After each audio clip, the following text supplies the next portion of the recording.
Hey, thanks for checking out the video. Today I'm going to go over how I repaired my mini split. So we had a couple of storms a while back, and I guess I had a lightning strike because when I came into the building the unit was fried. So after I called the techs and went over a couple of checks, they agreed. So in order to start this process, you have to basically disassemble the entire outdoor condenser unit. So I started here with removing all the top screws.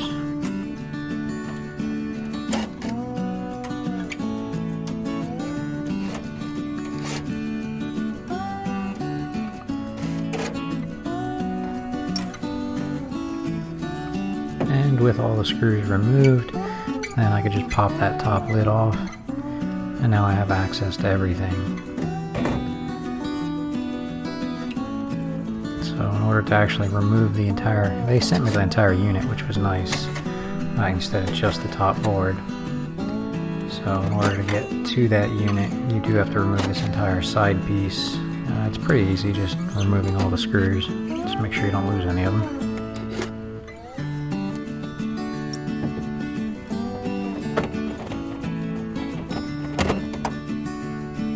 With all the screws removed, you just pop this panel right off. I think I missed a screw.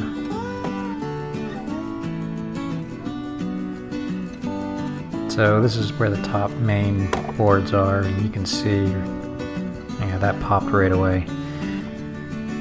So with all that removed, I just have to get into this bundle here. They do a nice job of zip tying, making everything clean. So I just kind of undid all those zip ties, spread all those wires out so I could see where everything was going. I did, of course, turn off the power and pull the disconnect breaker.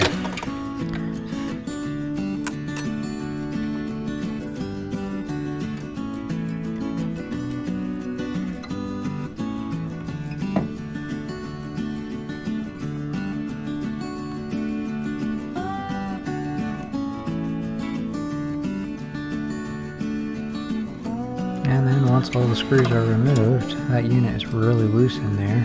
It's just a couple of screws on the top that hold the main plastic board down to the unit. But once I was able to unsnake all these little wires here, it is really loose in there. But before I did disconnect anything, I did make sure to go through and take a lot of photos of everything so I had an idea of where everything plugged back into.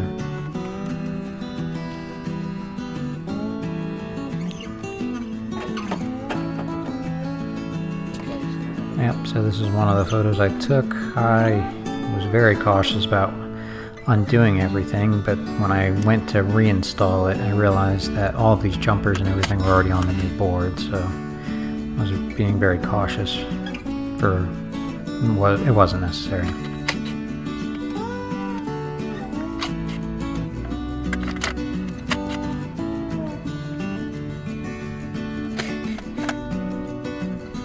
So this is just a comparison of the new board and the old board. And now the new board is in. Basically all I have to do is go back through and rewire everything the way that the original was set up.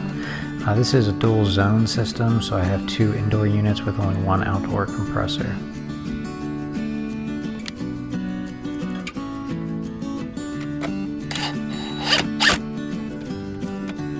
My shop is 650 square feet. I've got 9-foot sidewalls that go up to 12 foot in the center peak, and this unit does very well on keeping it well cooled throughout the Florida heat, especially with all the heat advisories. So when I disconnected all of this, I was very nervous about where everything went back, but luckily they use different plugs for everything, different colors. And like I said, this is a photo I took before I took it apart, and all the plugs went together very easy. I'm just going back through here and zip tying this bundle back up just so it looks clean if I ever have to get back in here again.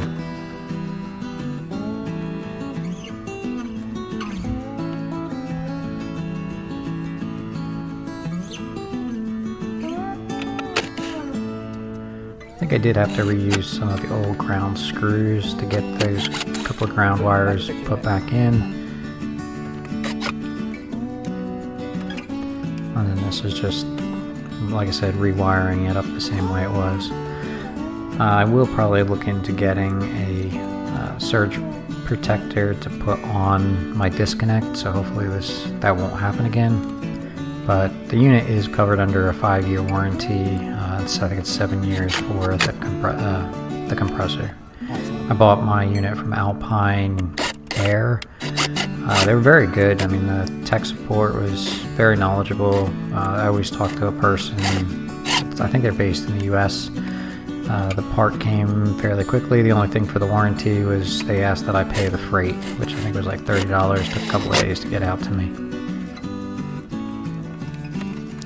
All in all, I was a little nervous about doing this repair, because actually when I did the install I wired everything in, but I did call a HVAC guy to actually test the system and do the final setup.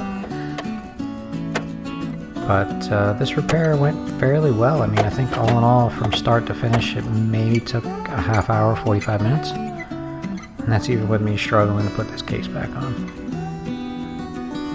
But as long as you take your time, you take good photos of how everything is laid out, it's pretty straightforward.